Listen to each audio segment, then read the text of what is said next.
Ashtu qysh e kuptuam vlerën, rëndësinë dhe pozitën e namazit, në të njëjtën kohë muslimani nuk duhet qëndroje neglizhent ndaj e realitetit të rrezikut dhe braktisës së namazit, sepse me të vërtetë shumë musliman e kuptojnë, e pranojnë se falja e namazit është prej veprave më të mira. Është diçka me të vërtetë që e don Allah subhanahu wa taala, mira mo, në të njëjtën kohë nuk e kanë të qartë, nuk e kuptojnë, nuk e realizojnë se çfarë rreziku i kanoset atyre me lënien e namazit, se çfarë mëkati i madh është lënia e namazit, praktikja e namazit. Prandaj të analizojmë pak shkurtimisht në mënyrë të përmbledhur në tekstet e Kuranit dhe Sunetit rrezikun e lënies së namazit. Qëndro dhe ndëgjeje videon deri në fund. إنهم الرهط لا ريب فيهم على نجب الفردوس بالنور تسرح.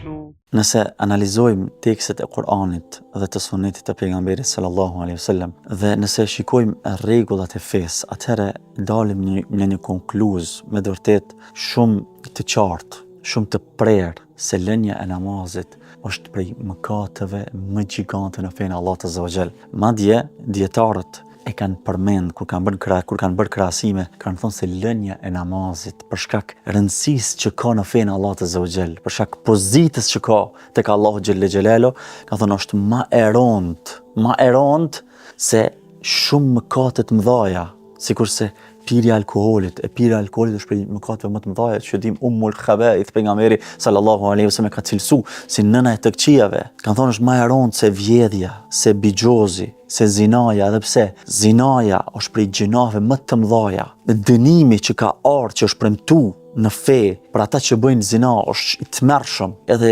gjinahu i vjedhjes që është prej mëkateve më të poshtra, më të ulta, që tregon ata persona që e bëjnë këtë vepër të ulët, janë prej njerëzve më të poshtër. Mira mo, lënia e namazit është cilësuese dhe më e rrezikshme. Për çka? Sepse pejgamberi sallallahu alaihi wasallam, dëgjoni mirë, pejgamberi sallallahu alaihi wasallam në raport me namazin e ka përdor fjalën kufër. Me lënien e namazit e ka përdor fjalën kufër.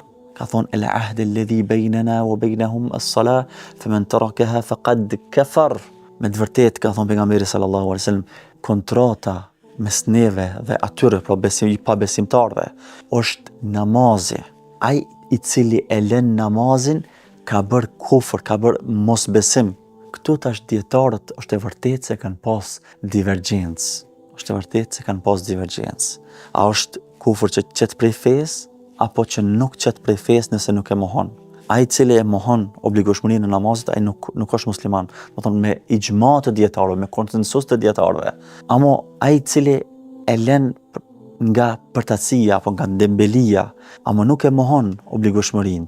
Këtu kanë pas divergjencë dietarët. Disa prej tyre kanë thonë se del prej fesë, sidomos nëse e lën në mënyrë totale, absolute dhe kur nuk falet. E pjesa tjetër, shumica e dietarëve që ka thonë Ibn Qudame al-Maqdisi, shumica e fuqahave e kanë qëndrimin se nuk del prej fesë nëse nuk e mohon obligueshmërinë. Edhe prej tyre është Imam Ebu Hanifja, Imam Maliku, Imam Shafiu dhe fuqaha tjerë. Mira mo, megjithatë, vetëm debati, vetëm ky diskurs, ky diskutim mes dietarëve është duhet me na këndell neve, duhet me na sqaru neve, apo të qartë se shumë e rrezikshme që ka lënia e namazit, pasi që dietar pas kanë pas divergjencë, veç divergjenca është argument sa rrezikshme është kjo vepër, praktikja e namazit. El farqu bejn ar-rajuli wash-shirki as-salah. Pejgamberi alayhi salatu wasallam ka thonë me një tjetër hadith, dallimi mes personit dhe shirkut, pra mendoni idhujtarisë, ka thonë është namazi, do thonë namazi është ai që dallon besimtarin nga jo besimtarët, nga idhujtarët. Allahu xhelle xhelalu, ndëgjoni mirë, subhanallah, këtë fakt që e përmend në Kur'an. Këto nuk janë fjalët e mia, këto janë fjalët e Allahut subhanahu wa taala. Allahu subhanahu wa taala përmend për banorët e xhenemit. Subhanallah. Edhe i përshkruan ata si kriminal. Banorët e xhenemit, kur të pyesin banorët e xhenetit për anil mujrimin, për kriminalët, ma salakekum fi saqar, çka ju solli juve në saqar, në xhenem? Cila është përgjigja e parë që do ta thojnë ata? lem neku minel musallin. Nuk ishim prej atyre të cilët e falshin namazin. Pra si përgjigje të para kanë sjell.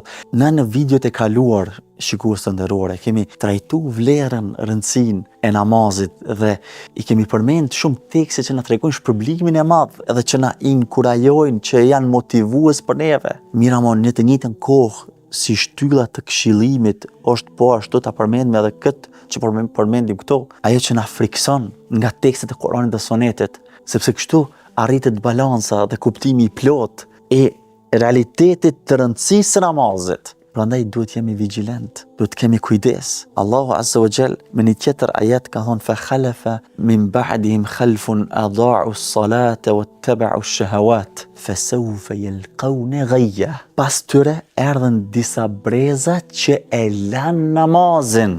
Adaa'u s-salat, e lanë namazin, e braktisën namazin, e humbën namazin, wattaba'u ash-shahawat dhe i ndoqën epshet e tyre. Fasawfa yalqawna ghayya, e ata do të hedhen në ghayya.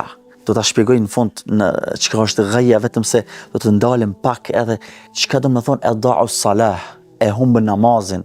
Është fakt se disa dietarë kanë thonë se është qëllimi se e braktisin në mënyrë të plot namazin, amo fakt është po ashtu se plot dietarë tjerë kanë thonë se qëllimi është vetëm se vonimi i namazit. Pra mendoni nëse është vetëm vonimi i namazit, çka do të thonë me lon namazin komplet. Përfundimi cili është ghayya. E ghayya, këtu disa kanë thonë humbje, disa kanë thonë dënim i dy fisht, i ashpër. Por se më e saktë është që është një lugin e thellë në xhehenem, e mbushur me xhake, me qelp. Allah runa. Ka'bi tha është një lugin në xhehenem, më e thella për nga fundi dhe më e nxehta për nga zjarrmia. Në mënyrë të përmbledhur, ata të cilët e lojnë namazin i ndjekin epshet. Në të njëjtën kohë, ata të cilët janë të zhvytur në epshe, që e ndjekin dëshira, tekat e tyre, ata nuk kanë mundësi me qenë të përmbajtur dhe me të fal namazin.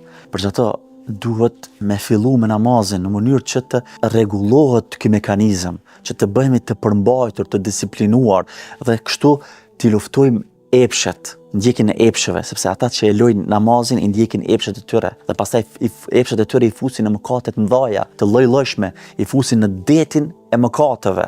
Prandaj lënia e namazit është çelës i çdo të keqe, është çelës i çdo vepre të ndytë dhe çdo mëkati të madh.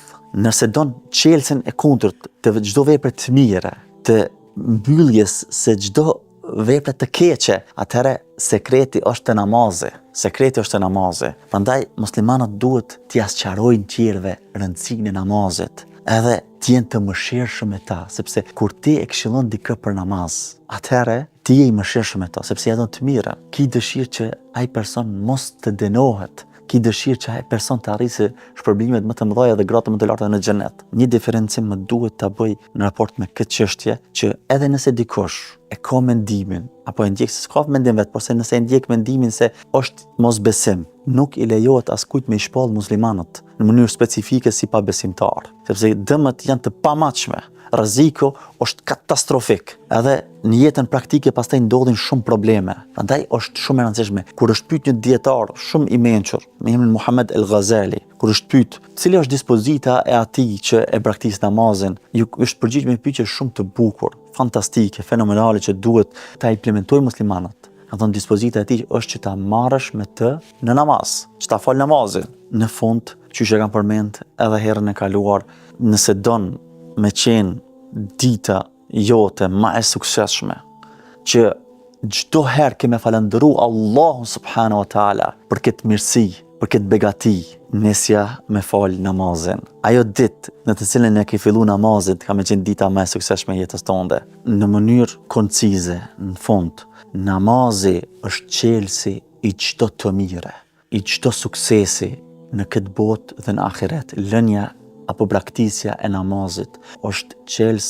i çdo të keqe, i çdo shkatrimi, i çdo dështimi dhe humbje në këtë botë dhe në ahiret.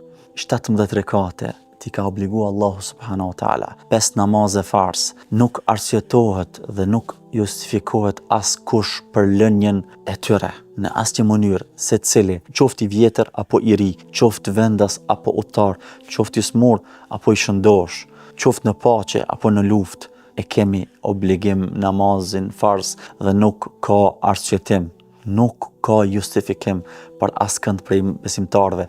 Namazi është shtylla e fesë, është urdhri më i madh pas besimit në Allahun subhanahu wa ta'ala. Është emaneti i pejgamberit Muhammed sallallahu alaihi wasallam. Është vepra kryesore e banorëve të xhenetit dhe lënia e namazit është cilësia kryesore e banorëve të xhenemit që kemi përmend. Prandaj çdo musliman dhe muslimane duhet të jetë i mençur, vigjilent, karshi këtij adhurimi, ta kuptoje rëndësinë, vlerën, pozitën dhe ta kuptoje se sa e rrezikshme është lënia e namazit. Allahu të ruajt. Wassalamu alaikum wa rahmatullahi wa barakatuh.